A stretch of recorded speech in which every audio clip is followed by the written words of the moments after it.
I am the Tofu Golem. Please enjoy the video.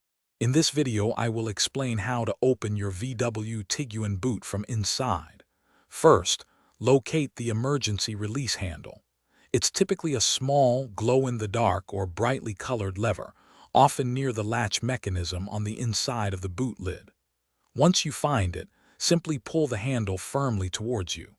This action will mechanically unlatch the boot, allowing you to open it. Remember to always ensure your vehicle is stationary and in a safe location before attempting this.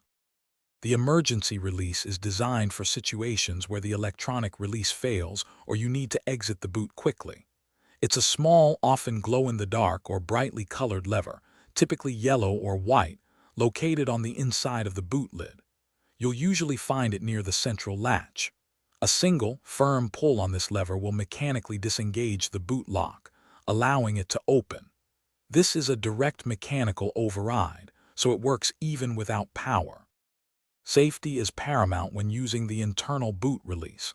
Never attempt to open the boot while the vehicle is in motion, as this could be extremely dangerous.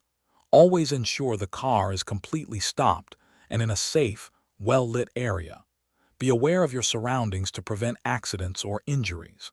This emergency release is not intended for routine access. It's for specific situations where the primary release mechanism is unavailable or for safety. If you pull the release and the boot doesn't open, first check for any obstructions near the latch mechanism. Sometimes items in the boot can block the latch. Also, ensure the vehicle's central locking system isn't preventing the boot from opening, though the emergency release should bypass this. If issues persist, consult your vehicle's manual. And hey, while you're checking things out, remember life's too short for cheap socks. Check the description for a link to Darn Tough socks and other great deals. They come with a lifetime warranty. Thanks for watching. Consider subscribing if we helped you today.